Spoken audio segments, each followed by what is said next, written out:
God, indivisible, with liberty and justice for all. You join me in a moment of silence.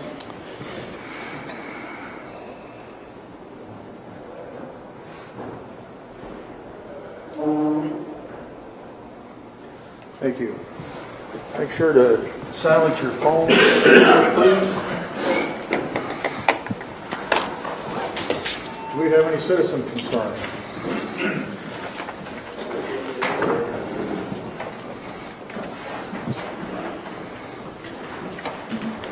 Hearing none.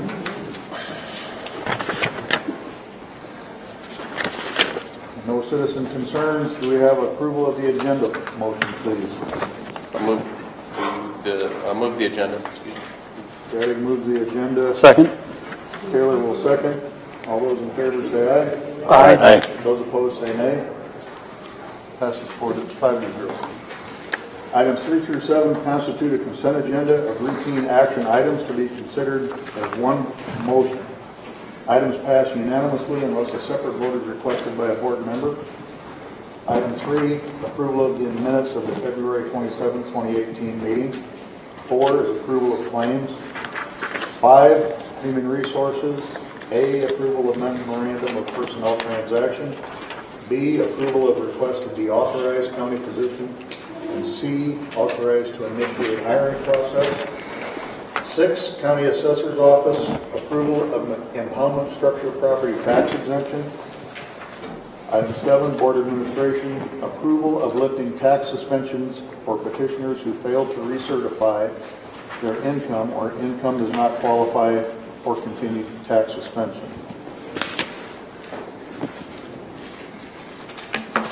I'll move. Approval of the consent agenda. I'll second it. Second by Potabom. Any further discussion? All those in favor say aye. Aye. Those opposed say nay. Passes 5-0. Number 8, board administration, Mr. Butler. Okay, we have a couple of representatives, the president of the union and a secretary from the deputy sheriff's union. They are here to present a couple items to the board of supervisors and commitment what they honored. Said they do a year ago. So if they'd come forward, they might want to say a few words also. Would you like to speak about it first? No.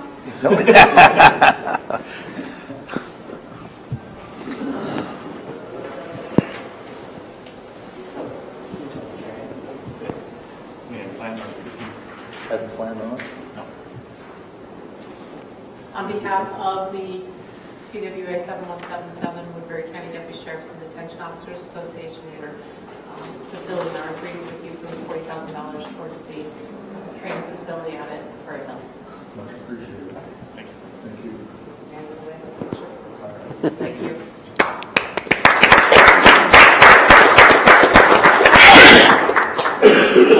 This $40,000 plus our gaming revenues will fund it for the next 5 years. And if there's any other income, it'll help offset some of the gaming revenue that we'll be using the next 5 years. But it does help. Thank you. Thanks, Dennis. Thanks to the union. We appreciate it very much. We're a couple minutes early. I'll move to receive. Yeah, we need that, don't we? And thank you. I will second the motion by to accept the fund totaling $40,000 towards construction of the new Prairie Hills Training Center. Any further discussion? All those in favor say aye. Aye. Those opposed say nay. Passes 5-0. Thank you. You're welcome. Are we close enough, Mr. Auditor? Certainly.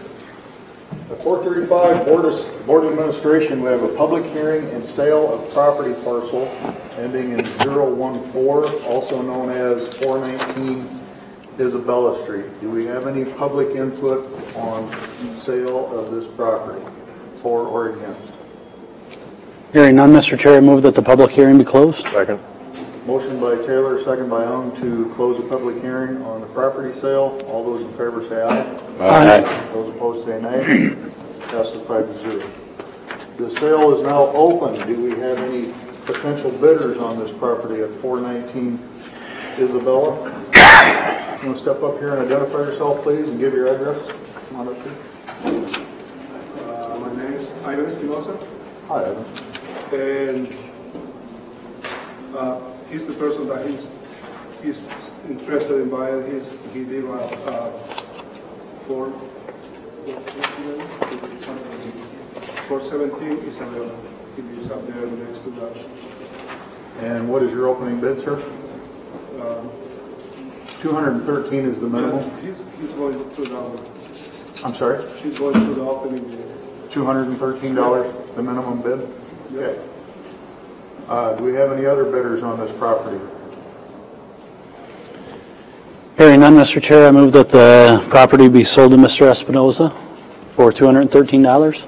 Yeah, it's for Mr. Jorge Cabrera. It's going to be on his Okay. name. For Mr. Jorge Cabrera. Yeah. Okay. Did I get that close? Okay. Motion by Taylor, second by Ung to sell the property to Mr. Cabrera for $213. Those in favor say aye. Aye. Those opposed say nay. Congratulations. Thanks, Evan. And Heather will take care of you later. Item 10, secondary roads, Mr. Mira. Item A, consider resolution to revise Woodbury County FY 2018 5-year construction program.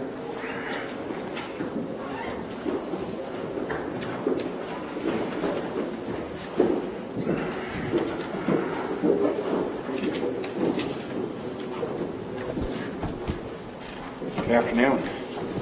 The first item is to advance a project into the current accomplishment year, as it's called, which is this current year for projects. This project is to put a drop inlet on one end of a culvert and extend the outlet end. It's funded partially with Hungry Canyon's money, and that money is available to us now, so we'd like to bring it into the current year. Recommend approval of the resolution. I'll move it. I will second the motion by Mr. Radig. Any further discussion? All those in favor say aye. Aye. Those opposed say nay. Passes 5-0. Item B, consider award of low bid for project number LB V842-7397. This is to construct a precast bridge on Lee Avenue, south of Odo. The low bid on the project was from Nelson and Rock for $97,455.90. I recommend award to the low bid. I would move that. Second. Motion by Radig, second by Ung to approve award of low bid for the aforementioned project number. Further discussion? All those in favor say aye. Aye. Those opposed say nay. Passes 5-0. Item C, consider agreement for drug and alcohol testing for county commercial drivers licensed employees. This is a project that Melissa and I have been working on in regard to required testing for our commercial driver's license employees. We're required to test a certain number of our employees each year for the use of drugs and alcohol at random. We're also required to have a policy in place that explains to those employees when they can and can't drive. For instance, they aren't allowed to drive within 4 hours of having an alcoholic beverage. There's provisions in that policy that state what constitutes violation. Looking at C.J. Cooper and Associates, they're tied into the ISAC, League of Cities, and the Iowa Municipal Utilities as the contracting partner in doing drug and alcohol testing pretty much on a statewide basis. We would, instead of being a pool of roughly 60 employees between the Conservation Department and Secondary Roads, we'd be part of a statewide pool of employees that are selected for this testing. They handle all of the lab work.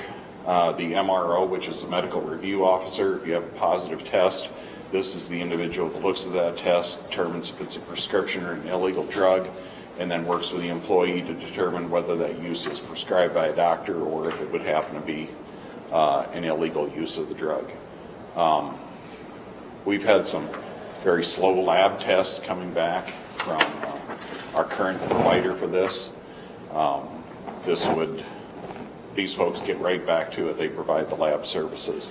Our local facilities like Mercy Business Health would now become a collection facility, and then the samples would be shipped to CJ Cooper for testing and response. I've worked with these people before at Cedar in Delaware County. They go back to the beginning of the program when it started in 1992, when employees went from just having a chauffeur's license to drive a truck to having a commercial driver's license. I think it's a good program. It's $105 a year. They take care of the administration. That takes the HR out of the middle of picking the employees who have to submit to the testing each quarter. That's being now done for us. It just comes down the chain. Our staff will then, Dan's staff will take care of getting their employees in for the required test when it occurs. Melissa, would you be in favor of letting another company have this? Yes, I would. It'd be really nice for them to be in a bigger pool with the whole state. And then they keep all the records, all the drug screening records and the reasons why they didn't show up for the drug screen or why it was bad or was good. They keep all those records off-site, so I think that's also a plus. And their administrative costs are very low for the amount of service they provide. We'll also be bringing to you a revised policy for our CDL employees that will be fully approved by, or fully meet US DOT standards for taking care of one of these type of programs. Right now, our current policy falls a little bit short in some key areas such as reasonable suspicion testing. We don't address that in our current policy. Reasonable suspicion is if you observe that the employee is showing signs of being under the influence of a drug or alcohol. You can send that employee to be tested immediately. We don't currently have that explicitly in our policy, although we know and we have exercised it in the past. Because we do know it is part of federal law, but this would allow us to update that DOT standard if we're ever audited. We have all that paperwork then to show them that we're in full compliance with U.S. code. I'd move the agreement. I'll second it. Motion by Taylor, second by DeWitt to approve agreement for drug and alcohol testing with CJ Cooper and Associates.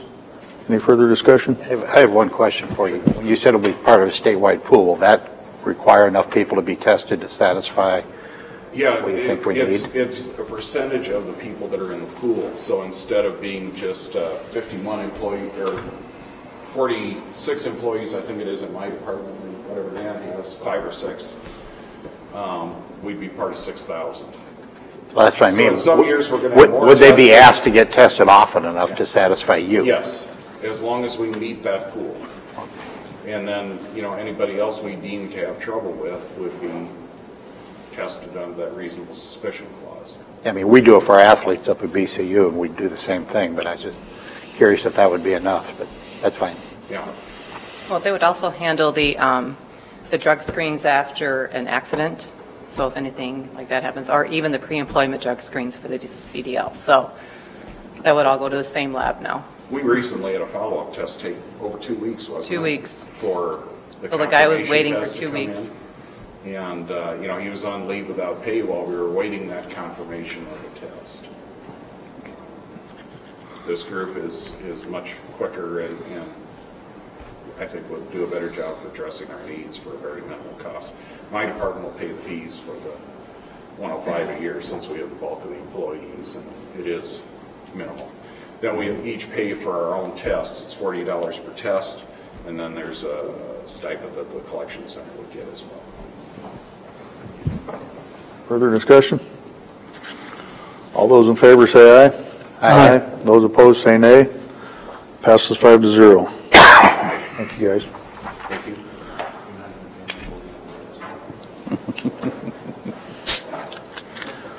Item 11, Conservation, Dan Heisel with Building Services and Kenny Schmidt's approval of study regarding HVAC system at Dorothy Pico Nature Center. Well, this is one of the things I inherited when I showed up, and they had made mention that I had to keep an eye on the HVAC system.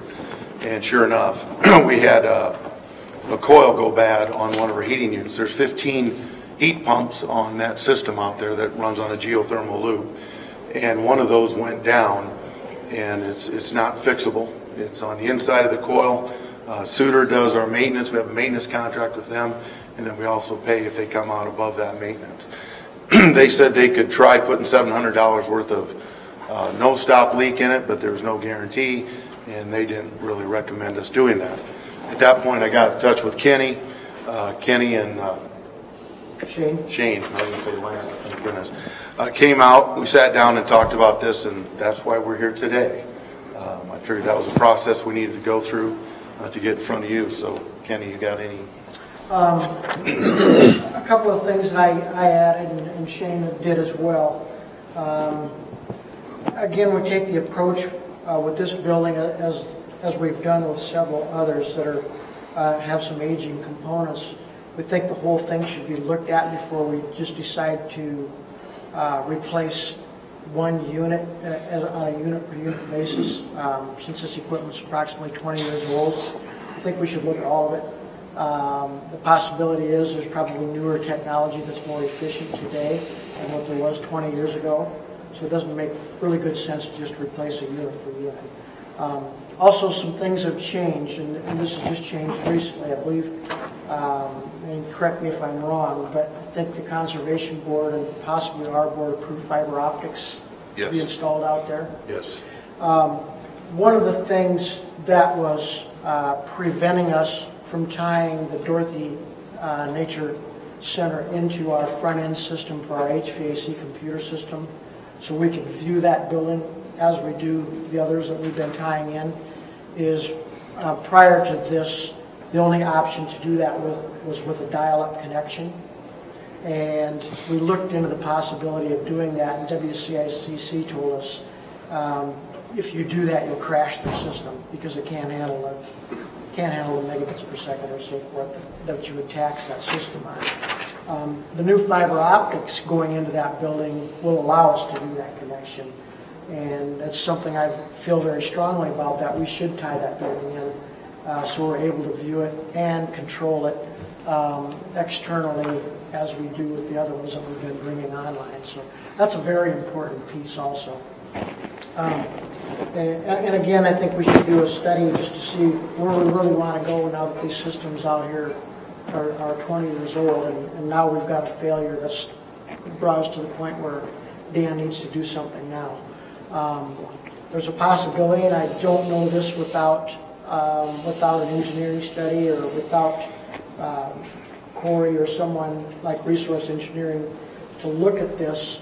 There could be a possibility, and Shane might be able to speak to this, that we could maybe reconfigure some ductwork in the building and maybe take it off this failed unit and reroute it to another unit to limp us by till we have a chance to maybe do a study and see where we really want to go. Shane, I'll let you speak to that if you want. So right now, the 15 heat pumps, some of them do serve, we'll have to see which one it is that's failed. Unit is in the kitchen. Yeah.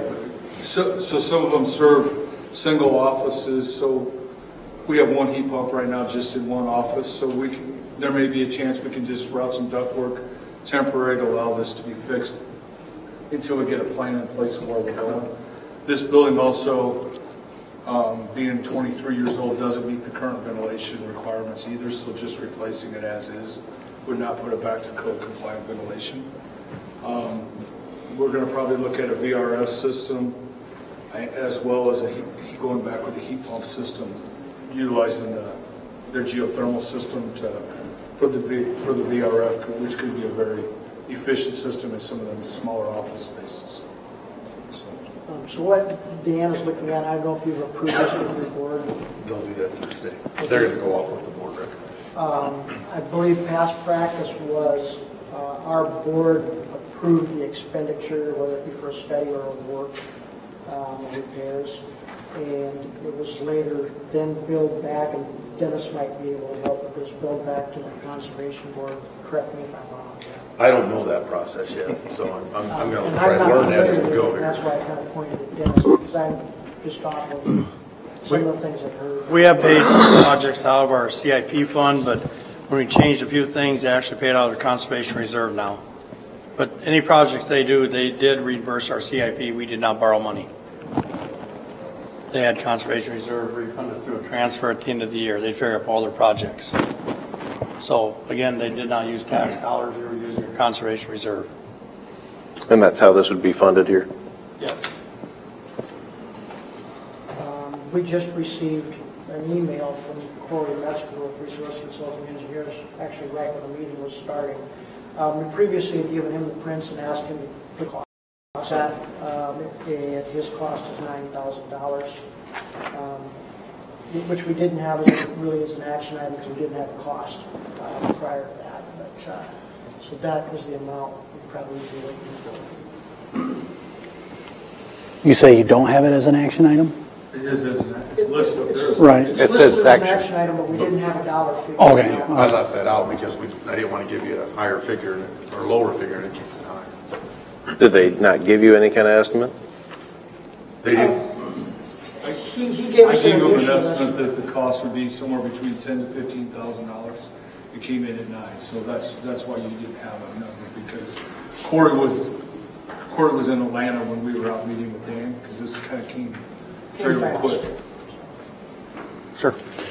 So I'm very supportive. I think it's critical for us to study our buildings, and if you just had a replacement of 1 out of 15 units and you did that 15 times, where you could almost buy a new efficient system for maybe 60% of the cost, that's where I think you're going with this, potentially long-term. My question is, if we approve this, and I guess I'm newer to this as far as the Conservation Board goes, but should we not do this contingent upon their approval? Because if they're ultimately the ones that are going to fund this and be the decision makers, it would seem that it would be a little forward for our board to obligate them. You see what I'm saying? If we said, sure, we'll spend $50,000 because they're the ones funding it, well, they may not. So does that issue make sense? Can we do this approval You pending? could get his board approved this week, and then they come right back next week and get approved by this board. Yeah, let's move it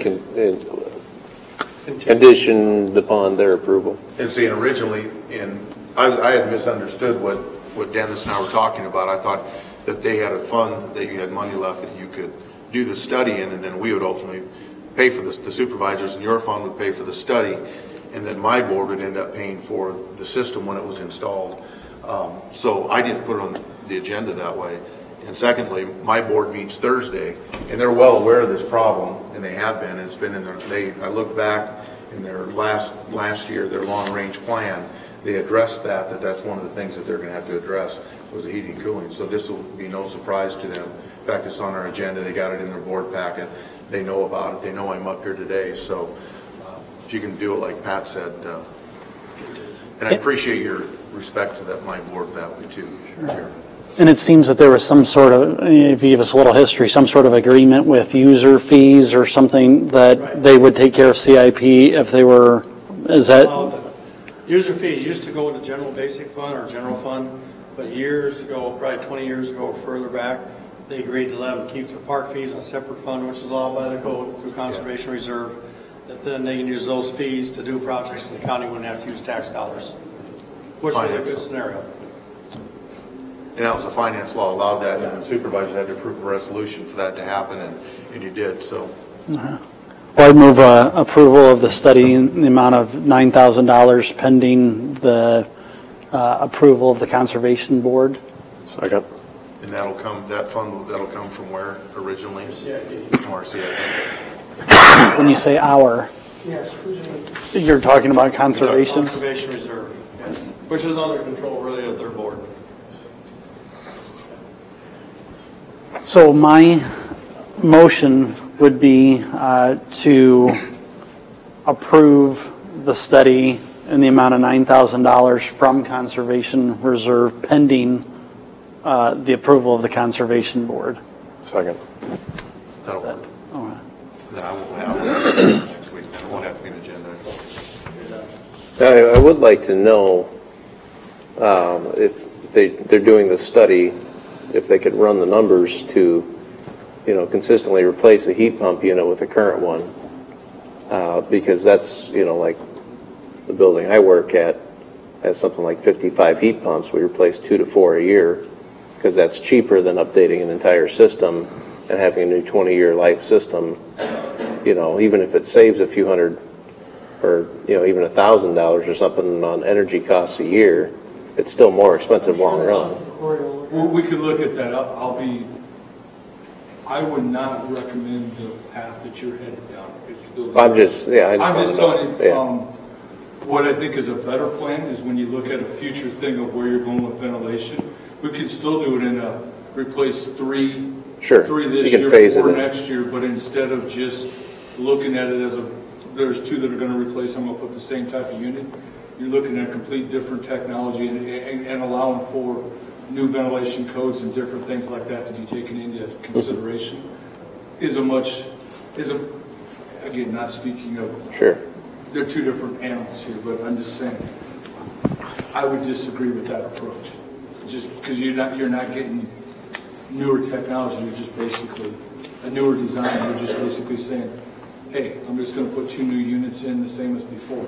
Well, not necessarily the same as before, but you're saying you really replace can't it with buy the new the same technology, and you're saying not do it all at once, right? Well, I mean, it's similar technology, just newer, Yeah. Because you can't buy the same heat pump units that were available in 1985 or whatever. Right, but you're all just getting the new technology of that heat pump now, not looking at adding better ventilation, or you have an office that's served by a single heat pump when you can do a little bit of change and have 1 heat pump now that does 4 offices. I'm just throwing that out. I mean, That's why we're doing a study. What? Yeah. That's why we're approving a study. Yep. Motion by Taylor, second by Mr. Gill, for the record. Any other discussion? I do have one question. What's the work product from the study? Does it result in like a set of plans as far as what the new system looks like? What kind of document or work product is it? It's more of Excel spreadsheets, so it'll do low calcs of what the space is, everything like that, and a set of high schematic over things with like 2 or 3 different systems for the board to choose. Hey, we like whoever's board, whether it's the conservation board or your board. We like choice A because it has this cost with it. We've got Keith's idea where we're just going to put a heat pump back in. It's going to have this, so there'll be like 3 different models that somebody's going to have to look at, I think, is the answer to your question. But I think you're really asking, though, is there a contract that should be approved that you had a chance to look at ahead of time? Is that Well, that's part of it. As far as once one of the options is selected, then would there be further plans that were developed at that point? Then they would have to enter into a thing to do further plans and specifications. This is just a study where at the end of the day, you get like one of your books that you have that has option A and then the book option B, option C. Right. That's why it's only $9,000. Dennis, could I ask a question? I'm kind of confused as to why this is before the board, if it's the conservation board that's looking at doing it. I think it's more, Is this a county-owned building? yes, That's right. I believe Nature Center is in Woodbury County's name. Yes, and I think it was brought that we've always wanted this building to be tied in with Kenny as building supervisors, a county building, and it's hooked up through, what was the system called? It's an Allerton system right now, so it's hooked up through Allerton right now. So he could sit there and look at our building and see what the heats, if there's anything going wrong. They also can control, if they think that the heat settings are too high, they can lower them, and there'll just be a parameter that we can work with him, so. Yeah, I just wanted clarification, but now it's clear why it's here is because it's a county-owned building, and so that's why it's here. I was just questioning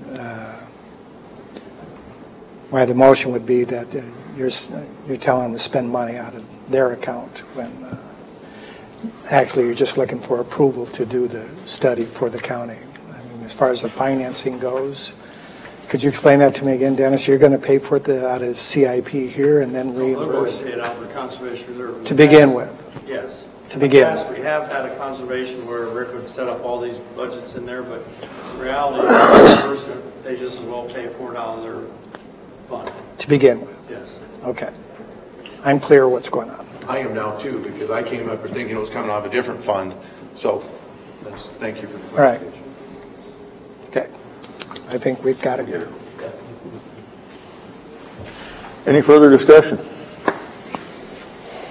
All those in favor say aye. Aye. Those opposed say nay. Passes 5-0. Item 12, Community Economic Development. Mr. Gleiser.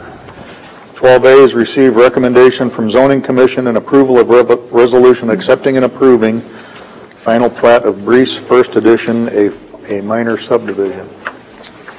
I'll move it. I will second.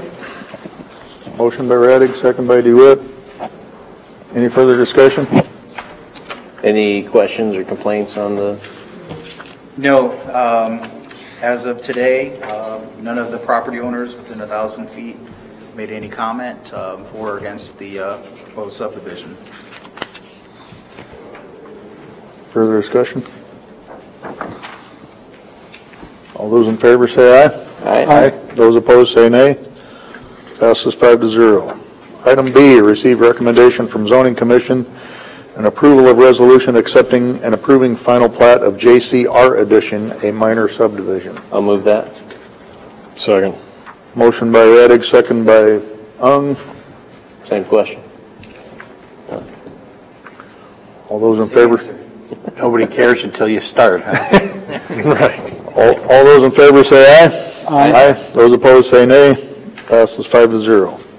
Item C, request for directive on zoning ordinance and for sale and use of fireworks. What are you looking for? Well, so Supervisors, we need to amend our county zoning ordinance to include allowed zoning districts for the sale of fireworks. And should the board choose, you may by ordinance amend the time frame in which fireworks may be used outside of what's already granted through state code. And what I'm asking is specifically for you to task the Zoning Commission and Board of Adjustment with making such recommendations as it relates to the zoning districts and where it would be appropriate to sell fireworks. And I'm asking for some direction if the board would choose to come up with any recommendation on any proposed timeframes of use. What's the current window? It is June 1st through July 8th and December 10th through January 3rd. And this is, I want to just make this clear for those in the audience or those watching, that this is only for unincorporated Woodbury County. Municipal jurisdictions are, that's their decision. So this is outside of anything that Sioux City or any of our incorporated cities may choose to do. Mr. Chair. Sir. Just speaking for myself, I'm not really interested in imposing restrictions beyond that out in the rural area, but if the rest of the board wants to hear what the commission has to say, I'd also be interested. I would kind of echo that. There's no noise ordinances out there. I don't know that we need to add some. I don't want to hinder any of them either. My only question would be, I mean, are we going to let them set up across the street from an incorporated area? Or are we going to go with, you know, what is it for housing is 2 miles? So in terms of allowing the sale of fireworks to occur, it's just on the initial research that I've conducted along with what our zoning coordinator has put together for us to review. The sort of initial reaction to zoning districts for the sale of fireworks would be those areas where retail is currently allowed, so general commercial zoning district. I have some reservations, and I'm sure there will be other county departments that have concerns about allowing the use of or the sale of fireworks to occur in other zoning districts outside of that. I'm not sure if we want to be bringing a lot of retail car traffic into industrial areas where there's heavy industrial truck traffic going on, or in a agricultural zoning district where we're trying to divert, where potentially traffic could be diverted off the road system into a setting that's really not designed for that sort of traffic. So that's what we'd like to come up with some proposals, and that process can include some public hearings. We can collect input from stakeholders in the county. And Can you remind us, what is it currently? It's only in those areas that it's deemed zoned commercial, or it's wide open right now? it's wide open right now. Okay. Last year we had one operator of a fireworks retail presence in Woodbury County along Highway 20. It was a tent. That same individual has come and expressed their interest in taking out a building permit to build a permanent structure. In terms of what the requirements are for a permanent structure, that's all regulated through the state fire marshal. So I'm not really so much concerned about that. In order for someone to take out a license to sell fireworks, there's a lot of regulations through the state. I just want to make sure that we have consensus and it's within, that it's aligned with our development plan in terms of where we're going to allow retail transactions to occur. And basically just want to do it in a transparent manner where, you know, the public has the opportunity to provide input, and you're utilizing those folks that you appointed for the Zoning Commission and Board of Adjustment. Well, since a lot of the county's more agricultural in general, as far as the zoning goes, maybe have a conditional permit application process if somebody wants it in an agricultural area, but doesn't have the traffic issue or doesn't have a lot of the concerns brought up, so you don't have people trying to change their zoning just to sell fireworks. I'm gonna, that's definitely an option. We've talked in the Zoning Commission and the Board of Adjustment meetings just recently about the potential to allow it in other zoning districts other than general commercial. I mean, if a guy's going to build a building, though, I mean, he just will change it to commercial and, let it be. That property is already in a general commercial. Okay. But point well taken.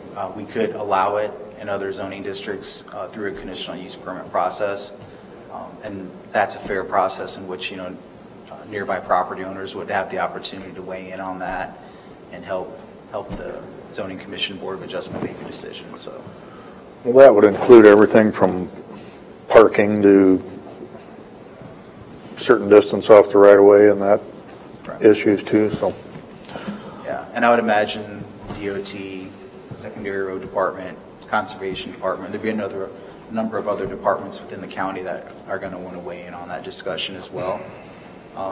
But without having such ordinances, we really can't, I feel like we would be in a situation where it'd be hard to prohibit such a request from happening. And so I think it's better to do it sooner than later. I have no issue moving a directive or a request for a directive from planning and zoning. I think he's kind of got some direction, put something together and then bring it back, and I think we vote on that. I just didn't want to surprise the board and go out, on our own path without making you folks aware. When I first saw this, I thought about more pickups south of Mobile on the Mobile Blacktop. Fruit and fireworks. Mark's not paying attention. Don't let them fool you. Mark's not selling them out of the county offices out there. I like your idea about being transparent. I don't want to put any more shackles on them to do their business. It's been allowed by the state, so be it. Yeah, I think we can come up with reasonable and safe and practical policies and procedures, so. Was that a motion, Mr. Taylor? It was, but Keith Raddick threw water on it, so I think they can go, I don't think they have to have a motion to be able to come back with the recommendation. Is that? Yeah. And I think we appreciate that you know that we're welcoming of it. Is that? Sounds like there's consensus from the board to come back with recommendations on zoning districts for the sale. It doesn't seem like the board wants to amend the time frame which they're allowed to use them. That's all I need. Very good. All right, thank you. Sounds like the motion was a dud.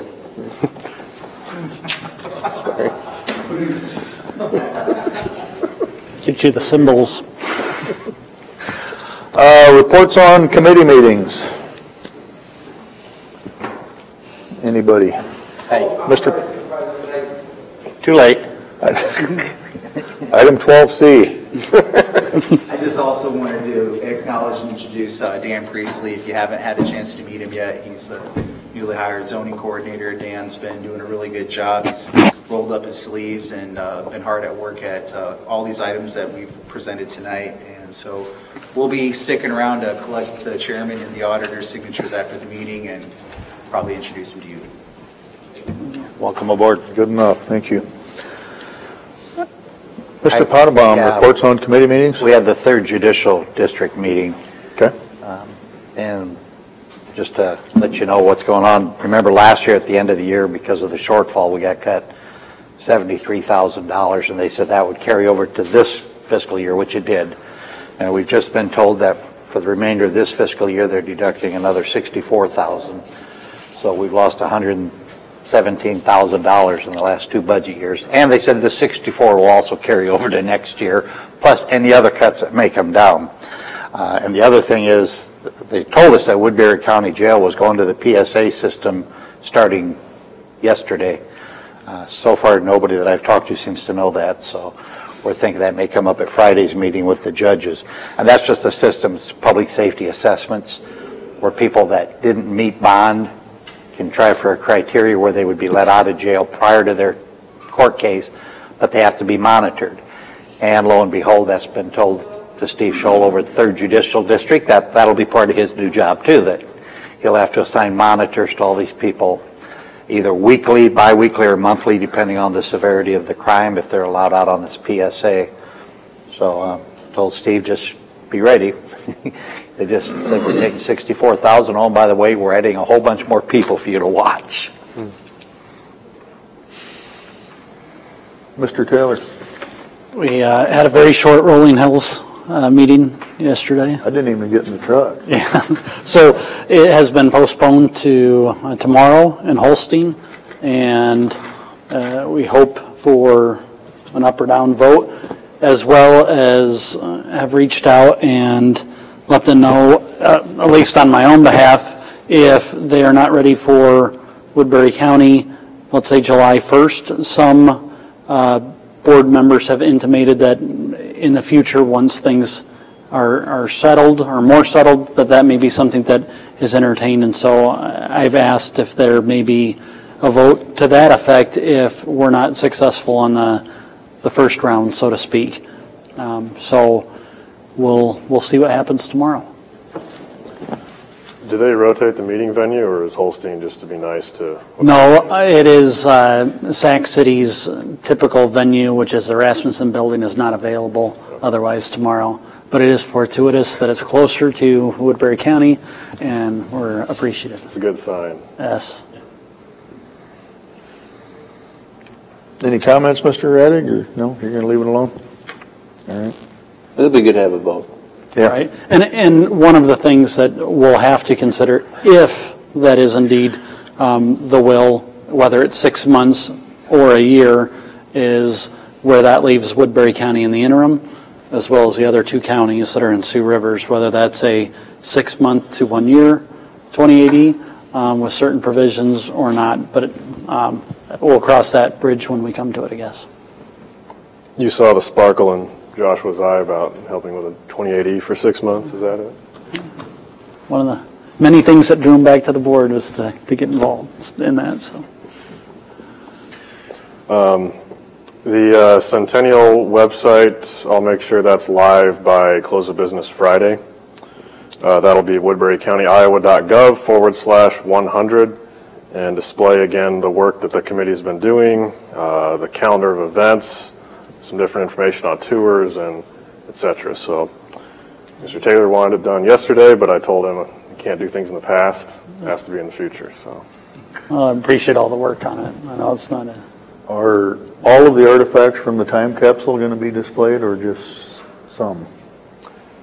I think as many as can fit in, I think 3 display cases. We're going to have as many as are of good quality and are representative. At some point, the newspapers, for example, it's very difficult if you start spreading those out. But I think that there will be a very healthy majority of them that people will be very interested in seeing. And we have Matt Anderson from the museum has graciously offered to donate for the time being some empty cases, and then we'll decide, do we want those to be permanently displayed in the courthouse into perpetuity, and do we want to purchase something? But the committee at first said, let's just go with the more conservative approach as far as the dollars and see. Okay. Any other committee reports? Any citizen concerns?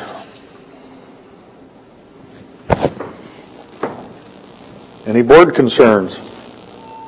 yes, I have a question for our county engineer briefly. Been contacted a couple times by rural constituents on a school bus that was stuck on a county road by Hancock Avenue yesterday with the snow we had and general concerns about the gravel quality and the base of the road that you're familiar with. My question is just, do we have any sort of map for prioritizing roads in the county used by school buses, or is that not really an option? No, we don't prioritize for school buses because they hit almost all of our roads. That's what I figured. I didn't know if when there's a snowfall, if it's understood that different roads are in. I think we've gotten into an area where, with the way the rural economy is, we have people at almost every homestead that need to get out daily, whether it's a spouse who has to get to town to work where they're earning their benefits. Some of the problems we've had down in that area have been from early farm hauls starting to tear up the road. We just aren't getting them repaired fast enough behind some of those issues. We had the intersection of 250th and Mason, for instance, get pretty badly waterlogged because we had culverts with ice lenses got over them, so we ended up with water actually flowing over the road. We took pumps down there to dry the ditches and then tried to chip away at the ice so that it could use the culverts that we had underneath the roads. These are things that the foremen do track where they have those soft spots. As quickly as we can, we do bring either crushed concrete or gravel into them to make improvements. Again, it's pretty much anywhere we've got somebody living almost is a school bus stop anymore. And I'm aware of those spots down south. And we have tried to make affirmative efforts to improve the quality of our gravel. We are testing, not quite daily, but we're grabbing samples every day. And then we're running samples that we do for quality assurance beyond the quality control samples that are run by Hallett when they're producing gravel. Our gravel gradation, I think we're getting gravel that's rockier than it has been in the past because of that, keeping an eye on those producers as they're putting up their stockpiles. I think we've seen some improvement in gravel quality if you ask our patrol operators that are guys out there trying to keep those roads in traversable shape. We had a very fast thaw. We've absorbed a lot of water, and there were some roads that really did get bad in places. This isn't helping us. Right. We had around 7-8 inches of snow up here. We had a little less down in the southeast corner. Did you close that intersection, or did I hear you close some south of Morningside? On Old 141, we had a closure this weekend because we had water come up over in a watershed and another block culvert. We had water going over Old 141 where it always goes. That was outside the area of our bridge project, but it was just south of where it turns to Sergeant Bluff. We did put up some road closed signs on Elk Creek Road, just north of Glen Ellen, between DeRocher Path and Glen Ellen. We put that sign up that said road closed to through traffic, local traffic only. Okay. We didn't restrict it to where people couldn't get home, but we were trying to keep through traffic from going through it and making it any worse. So was this bus stuck in the mud or stuck in snow? Oh, well, okay. Yeah, he was stuck. They broke through the crust. There isn't a lot of crust there on that part of Hancock. That is an area that the crew will be addressing as soon as they're able to really get hauling. We can't go out there and make a lot of difference at times because we can almost tear up a road more by getting into it and make it so it's not traversable for car traffic even. So we try and limit our work to early in the day when we start to see that thaw coming on where we could do damage to the roads, we pull back and then hit it again early the next morning. How are you doing budget-wise? I've been thinking about the city lately, and how much they're over with all the snow that we've had into March, which is really unusual. Are you getting hit? Well, I'll have February figures in a couple of days. A lot of our snow removal expenses get mitigated by the fact that our guys are taking comp time instead of overtime pay. Yeah. Our guys are allowed to build 85 hours of compensatory time, which translates into a little over 60 hours of overtime work. Our snow policy only sends us out an hour early in the morning, and then we stay about an hour late at night. So we're only picking up 2 hours of overtime a day. The city picks up some tremendous overtime because the downtown area, they absolutely have to clear snow out. I mean, we don't have to spend as much time to get our roads clear because we're able to wing it off into a ditch, which is an advantage they don't have. They also tend to use a lot more salt, especially with these paved road hills that they have to deal with in town in the Les Hills areas, where we're using a heavier sand mix. So it doesn't take a hit to your budget, but then it does at some point in the year as far as labor, because then they can take all of that time eventually. Is that a fair statement? Yes, that would be where we trade is we lose some opportunity to do some work later in the summer when the guys are taking time off. I mean, it's an additional 2 weeks of vacation for them. Mm-hmm. If they don't get it used by September 15th, then it is a bulk payout for us at the end of the year. But there aren't too many guys that don't find a way to get it used. Right. Not too many donators? No. Well, and again, there is no donation because it becomes cash out if it goes past that December 15th date. I was being facetious, but yeah. Well, I just didn't want to have anybody get the wrong idea that since this is on YouTube and the public does see it, that they realize that, one way or another, the guys are in whole. So. Thanks. Well, I've only heard good things about, the operators from people that are concerned out there. They appreciate, them and how often they come out. The statement is always more gravel, bigger rocks. Yeah. Is the desire to build a better base so the winter's not as bad. But the operators are. That's one thing with the board's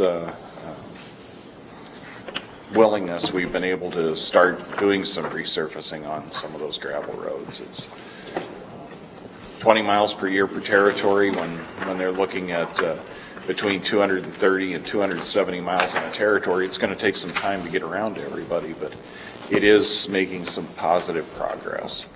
Most of our foremen are putting that into the area where they know they've got bus routes, mail routes, cattle operations, and then supplementing it as needed with their spot rock. So we're also going to be trying something new this year. We're going to try and get some additional quotes for crushing in our own pits. Typically, we've done some of that work with Hallett. We're going to be seeing if we can lure somebody down here to do some of our production for us. You find that most of these people who do crush gravel and get it into the gradations that we're looking for. The gravel isn't just pulled out of the pond and set there for us. It's sorted according to size. It's run through a crusher so we get some angular faces that help it lock into the road rather than just rolling off like a bunch of pebbles. We're going to see if we can get some of the companies that take care of Lyon and Sioux, Osceola counties that do some private crushing, see if we can get them interested in doing our work and see if they can produce a quality product for us. Hallett's producing good quality here, especially since we got that quality assurance program going. And they've had some changes in staff too, and have worked hard to comply with our wishes. The fact that people thought our gravel looked sandy, I mean, there have been times in the past where it hasn't been as good as I think it is now. Good. If we could save some money per ton on production, it would be more tonnage that we could buy. That's our hope. We'll see if we're successful, if we actually have any bids this summer. So. That'd be great. Thank you. Thank you. Thanks, Mark. Any other board concerns? We are adjourned. Hey, Mark, that road I told you about last week. Hey, Dennis. Please.